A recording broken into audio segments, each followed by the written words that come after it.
إلا صلاتي ما خليها د لمانځه زده کړه. حياتي ودنيا. السلام علیکم ورحمت الله وبرکاته. ښاغلو دوستانو، د لمانځه زده کړې نننی درس.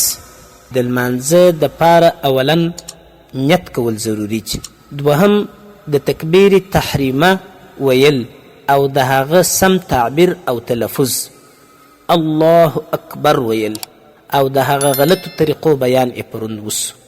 نن یوه خبره دا اضافه کوو چې د تکبیر تحریمه او د نیت تر مابینځ ترتیب ضروری دی.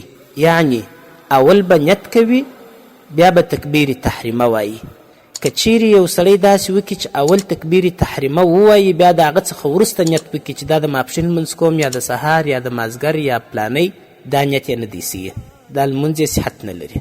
دوهمه خبره دا ضروري ده چې نیت او تکبیر تحریمه به سره متصل وي، په مابینځ کې به فاصله نه وي چې مثلا سړی نیت وکړي بیا په مابینځ کې خبرې وکړي یا خوراک وکړي بیا تکبیر تحریمه ووایي. درېیمه خبره دوستانو، د تکبیر تحریمه سره یو ځای به دی لاسونه د غوږونو برابري ته پورته کوي. د دې دوې طریقې دي، صحیح طریقې.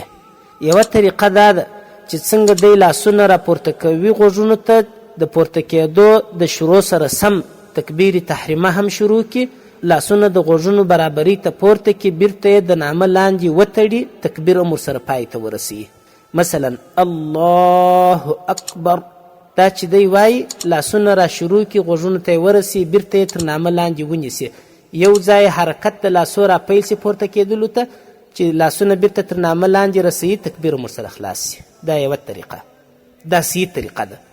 دومه صحیح طریقه دا ده چې لاسونه د مخه د غوږو طرف ته راپورته کړي، چې دا لاسونه یې د غوږونو محاذاتو برابري ته راورسول، تکبیر ووایي، د نامه لاندې ونیسي، دواړه یو ځای سره خلاص کړي. یا لاسونه د مخه تړل د تکبیر تر خلاصېدو، یا د تکبیر خلاصېدل د مخه، دا دواړه مکروه دي. د دې څخه به سړی ځان ساتي چې دواړه یو ځای سره ورسیږي. اوس په دې کې یوه ضروري مسئله دا ده، ځینې کسان دا لاسونه یې د غوږو محاذات داسې نیولي وي، دا هم صحیح طریقه نه ده. صحیح طریقه دا ده چې پورته کېدل مازې د غوږونو محاذات ته وسي، بالا لاسونه بیرته سړی ایله کړي او د نامه لاندې یې وتړي. څلورمه خبره دوستانو دا ده چې دا لاسونه چې پورته کوي د غوږونو محاذات او برابري ته، دا د ورغو خوا دا به مخ پر قبله وي او ګوتې به یې پر خپل عادي حالت باندې وي چې نه ټینګې مښتې وي او نه بلکل داسې سره خلاصې ازادې باقاعده نیولې پر خپل عادي حالت باندې. او بهتره طریقه دا ده چې دا د ګوتو سرونه لږ نه کړي، داسې معمولي که دا د قبلې طرف ته مایله هم وي، نور باید مخ پر قبله سیده وي.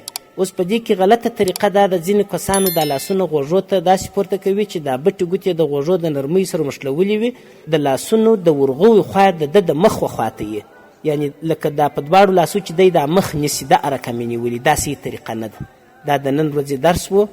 السلام علیکم ورحمة الله وبرکاته. تعليم الإسلام إلا صلاتي.